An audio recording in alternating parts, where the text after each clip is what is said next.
सभे मगहिया भाई बहन के भुलेटन काका के राम राम आथिन मगहिया खबर में सुनथिन देश दुनिया के खबर।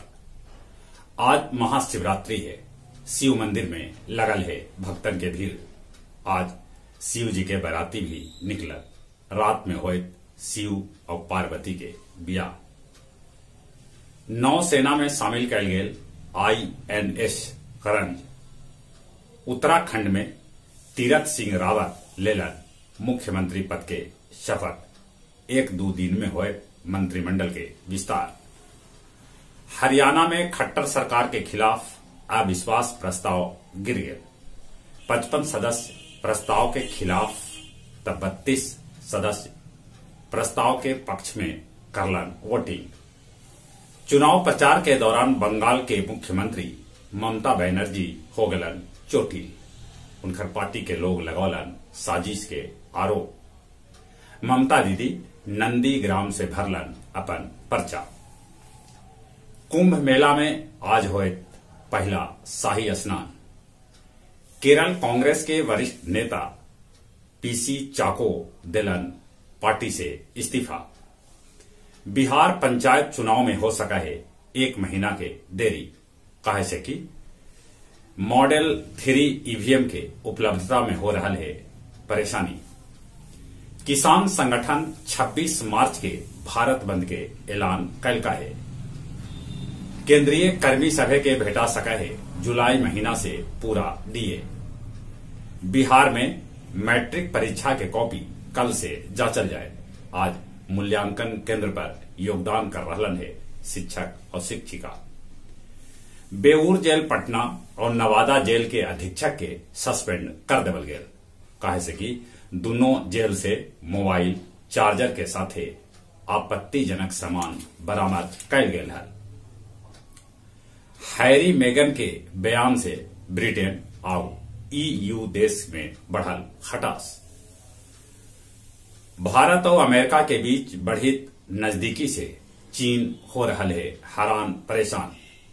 म्यांमार में प्रदर्शनकारी सभे पर गोली बरसावे सेना के एगो नन ललकारलक। सैनिक हाथ जोड़ के ठेहुनी मार के बैठ गए।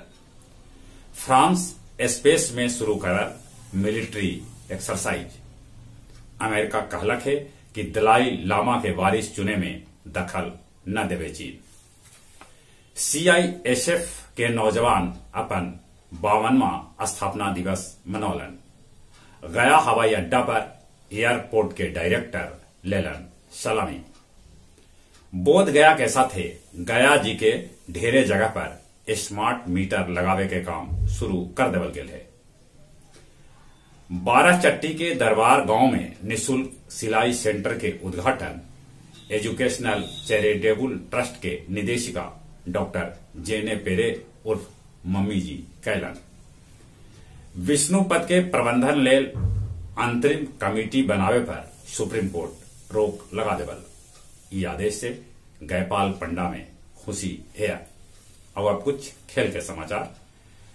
T20 सीरीज के पहला मैच भारत और इंग्लैंड के बीच कल खेला जाए।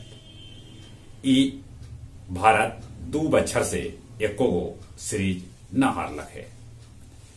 T20 में 3000 रन बनावे वाला क्रिकेटर बन सका था भारत के कप्तान विराट कोहली।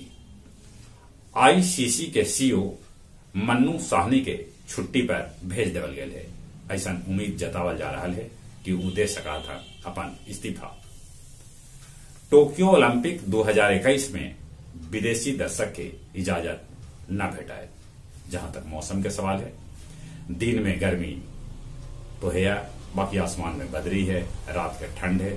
ये बदलित मौसम के बदलाव से बचते, कोरोना से बचे लेल अभियो मुंह नाक पर मास्क लगाते, सोशल डिस्टेंसिंग के पालन करते, बाहर से घरे अला पर नीमन से हाथ साबुन से धोते। चलित अपने सभी के एक बेर फिर से भुलेटन काका के राम राम।